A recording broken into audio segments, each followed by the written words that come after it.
दोस्तों, आज हम आपके लिए एक काफ़ी इंटरेस्टिंग टॉपिक पे वीडियो ला चुके हैं। जैसा कि आप सभी जानते हैं, आज से लगभग 100 या 200 साल पहले आसमान में उड़ना एक सपने की तरह था, लेकिन प्रेजेंट टाइम में आसमान में घूमना भी एक सामान्य बात हो गई है। हेलीकॉप्टर और एरोप्लेन दो ऐसे साधन हैं जिनकी मदद से दिनों का सफ़र अब घंटों में तय होने लगा है। और सबसे बड़ी बात, कोई भी शख्स इन दोनों में से किसी की भी हेल्प से हवाई सफ़र तय कर सकता है। बट डू यू नो, अगर हेलीकॉप्टर और एरोप्लेन में कंपैरिजन किया जाए तो यहाँ हेलीकॉप्टर एरोप्लेन से ज़्यादा बेहतर साबित होगा। और इसके एक नहीं बल्कि कई सारे रीजन्स हैं। फॉर एग्जाम्पल, मान लीजिए आप हेलीकॉप्टर से आसमान में उड़ान भर रहे हैं, तभी अचानक से किसी कारणवश हेलीकॉप्टर का इंजन बंद हो जाए। ऐसे खतरनाक सिचुएशन में हेलीकॉप्टर का रोटर उसे ज़मीन पर उतरने में धीरे धीरे हेल्प करेगा, क्योंकि उसमें रोटर इंजन के बंद होने के बाद भी घूमता रहेगा। लेकिन एरोप्लेन में ऐसी सुविधा नहीं है। इसीलिए ऐसा माना जाता है कि हेलीकॉप्टर्स एरोप्लेन के कंपैरिजन में ज़्यादा सेफ होता है।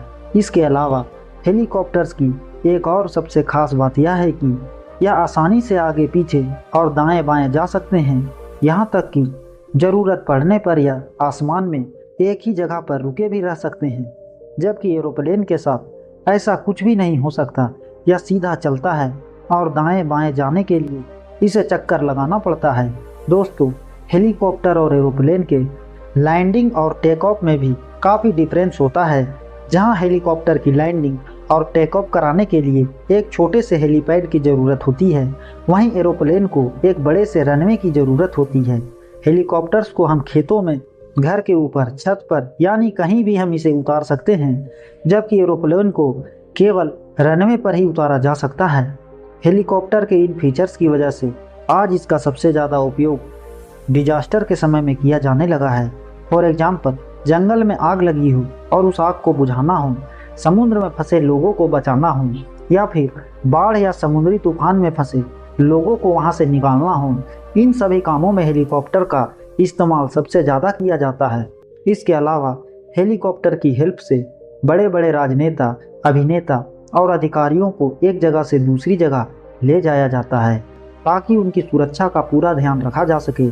आई होप हेलीकॉप्टर की उपयोगिता को अब आप बहुत अच्छे से समझ गए होंगे। अब आइए हम हेलीकॉप्टर के इतिहास के बारे में जानते हैं।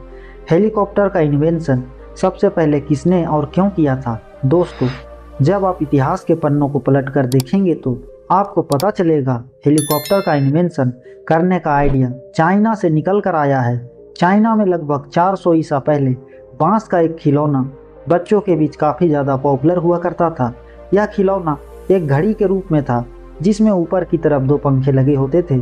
इस खिलौने को बच्चे अपने हथेली से रगड़कर हवा में ऊपर की तरफ छोड़ देते थे, जिससे यह खिलौना काफ़ी देर तक हवा में घूमने के बाद नीचे आ जाता था। आज मेले में जाने पर इन खिलौनों को आप देख पाएंगे। आज ये प्लास्टिक के बने होते हैं। उस समय किसे पता था कि चाइनीज लोगों द्वारा बनाया गया यह खिलौना भविष्य के लोगों के लिए एक वरदान साबित होगा। खैर, आज से लगभग 600 वर्ष पहले जब पूरी दुनिया में व्यापार तेजी से बढ़ने लगा, तब यह चीनी खिलौना चाइना से निकलकर यूरोप पहुंच गया, जहां नातो दा विंची को इस खिलौना का डिजाइन काफ़ी पसंद आ गया। उन्होंने इस खिलौने से इंस्पायर्ड होकर उड़ने वाली मशीनों के कई डिजाइन्स तैयार किए, लेकिन उनके द्वारा बनाए गए किसी भी डिजाइन को वैज्ञानिकों ने पसंद नहीं किया। इसके बाद जुलाई 1754 में रूसी वैज्ञानिक मिखेल ने मौसम की जानकारी देने वाले डिवाइस को हवा में ऊपर उठाने के लिए एक मॉडल तैयार किया। इस मॉडल में एक एक्सिस पर अपोजिट डायरेक्शन में घूमने वाले 2 प्रोपेलर लगे हुए थे, और उनमें सबसे ऊपर की तरफ भी सेम वैसा ही प्रोपेलर बना हुआ था। मिखेल का यह मॉडल आधुनिक हेलीकॉप्टर के डिजाइन से काफ़ी हद तक मिलता जुलता था। मिखेल के बाद कई और वैज्ञानिकों ने भी हेलीकॉप्टर के डिजाइन पर काम किया, जिसके बाद 1861 में भाप से चलने वाला एक छोटे हेलीकॉप्टर का इन्वेंशन किया गया था, जो कि एल्यूमिनियम से बना हुआ था। एल्यूमिनियम से बने होने की वजह से इसका हवा में उठना काफ़ी मुश्किल था।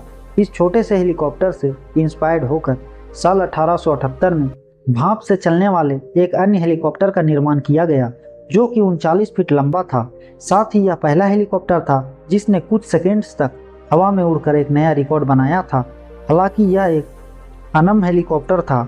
इसके बाद भी अलग अलग वैज्ञानिकों ने अपनी अपनी थ्योरी और कॉन्सेप्ट पर काम करके कई और हेलीकॉप्टर तैयार किए। इनमें से ही एक थॉमस एडिसन भी थे, जिन्होंने 1880 के दशक के अंत में हेलीकॉप्टर पर एक्सपेरिमेंट करने के लिए काफ़ी पैसे खर्च किए, पर उन्होंने जो मॉडल तैयार किया उसमें विस्फोट हो गया और इस हादसे में एक वर्कर घायल हो गया। जिसके बाद अमेरिकन इन्वेस्टर स्लोक ने एडिसन के मॉडल में काफ़ी कुछ चेंजेस करके एक नया मॉडल तैयार किया। स्लोक के इस मॉडल से साल 1905 में 4900 फीट की दूरी तक 13 फीट ऊंची उड़ान भरी थी, जो कि अपने आप में एक बड़ा रिकॉर्ड था। लेकिन यह उड़ान अभी भी अनम थी, यानी मानव रहित थी। फिर आता है साल 1907 का, जब ग्राइंड प्लेन नंबर 1 नाम के एक हेलीकॉप्टर को लोगों के सामने लाया जाता है। यह हेलीकॉप्टर अब तक के सभी हेलीकॉप्टरों से खास था, क्योंकि इसने पूरे 1 मिनट के लिए पायलट को हवा में उड़ाया। जी हाँ, यह पहली मैड फ्लाइट थी। हालांकि इस हेलीकॉप्टर में भी कमियां थी, जिस वजह से यह हवा में गोते खा रहा था। लेकिन इसके बावजूद इसमें पायलट की जान को खतरा नहीं था, क्योंकि इसमें पायलट की सुरक्षा के सभी इंतजाम पहले से ही किए गए थे। इसके बाद इसी साल फ्रांस के इंजीनियर पॉल कोनो ने एक ऐसे हेलीकॉप्टर को बनाया जो कुल 20 सेकंड तक हवा में ही रह सकता था, और इसके साथ ही इस हेलीकॉप्टर ने पायलट के साथ पूरी 1 फीट की ऊंचाई तक सुरक्षित उड़ान भी भरी थी। यही वजह है कि आज बहुत से लोग पॉल कोर्नो को हेलीकॉप्टर के इन्वेंटर के रूप में जानते हैं, लेकिन ऑफिशियल या रिकॉर्ड इनके नाम नहीं है, क्योंकि पॉल के बाद भी कई वैज्ञानिकों ने हेलीकॉप्टर को लेकर अपनी रिसर्च जारी रखी और दुनिया का फर्स्ट मास प्रोड्यूसर हेलीकॉप्टर 14 सितंबर 1939 को रूसी वैज्ञानिक इगोर स्रोवस्काई ने बनाया, और इन्हें ही ऑफिशियल हेलीकॉप्टर का पिता माना जाता है, क्योंकि इनका बनाया हुआ हेलीकॉप्टर पूरी तरह से सफल हेलीकॉप्टर था और इसी के बेस पर भविष्य में हेलीकॉप्टर बनाए गए। इगोर स्रोवस्काई के हेलीकॉप्टर का नाम VS-300 था, जो कि एक रोटर वाला प्रायोगिक हेलीकॉप्टर था, जिसे सबसे पहले अमेरिका के स्टैनफोर्ड सिटी में उड़ाया गया था। हालांकि यह सिर्फ कुछ मिनट की ही उड़ान थी। इसके बाद इस हेलीकॉप्टर में काफ़ी कुछ चेंजेस किए गए, जिसके बाद उनके हेलीकॉप्टर ने 13 मई साल 1940 को कई उड़ानें भरी।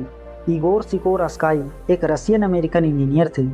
उन्होंने साल 1910 से हेलीकॉप्टर पर काम करना शुरू कर दिया था, जिसमें उन्हें पूरी तरह से सफलता 1940 में मिली।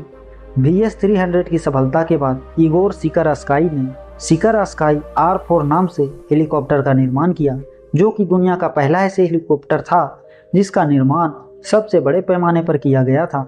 इस हेलीकॉप्टर को पॉपुलैरिटी इसीलिए भी मिली क्योंकि इसमें 2 व्यक्ति बैठकर आसानी से सफर तय कर सकते थे। स्काई के R4 हेलीकॉप्टर का इस्तेमाल US एयरफोर्स ने सेकेंड वर्ल्ड वॉर के समय किया था। सेकेंड वर्ल्ड वॉर के समय स्काई की कंपनी ने US एयरफोर्स को कई अलग अलग तरह के हेलीकॉप्टर भी बना कर दिए, जिसमें 400 से ज़्यादा हेलीकॉप्टर शामिल थे।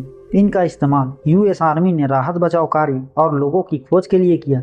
आज स्काई को ही हेलीकॉप्टर के मोस्ट फेमस डेवलपर्स के रूप में माना जाता है। स्काई के बाद भी हेलीकॉप्टर का यह सफर नहीं रुका। संयुक्त राज्य अमेरिका में नागरिकों के पर्सनल यूज होने वाला पहला हेलीकॉप्टर आर्थर मेडलिन यंग ने बनाया था, जो एक अमेरिकन इन्वेस्टर थे। इसके बाद अमेरिकन एरोनॉटिकल इंजीनियर चार्ल्स कमान ने K-225 के नाम से हेलीकॉप्टर को बनाया, जो कि 2 टरबाइन इंजन दुनिया का पहला हेलीकॉप्टर था, जबकि सूड एविएशन एलाई ने 2 एक सिंगल टरबाइन इंजन वाला पहला हेलीकॉप्टर था। समय के साथ नई नई टेक्निक की खोज होती गई और उसी के मुताबिक तरह तरह के चेंजेस के साथ नए नए हेलीकॉप्टर बनते चले गए। आज के समय में हम जिन हेलीकॉप्टर्स का इस्तेमाल कर रहे हैं वो 1200 मील की दूरी तक उड़ान भर सकते हैं। स्पीड इनकी 300 मील प्रति घंटे की है और यह 56 टन के वेट को ईजिली उठा सकते हैं। तो दोस्तों, आज के लिए बस इतना ही। आपका पहला हवाई सफ़र कैसा रहा नीचे कमेंट सेक्शन में ज़रूर बताएं।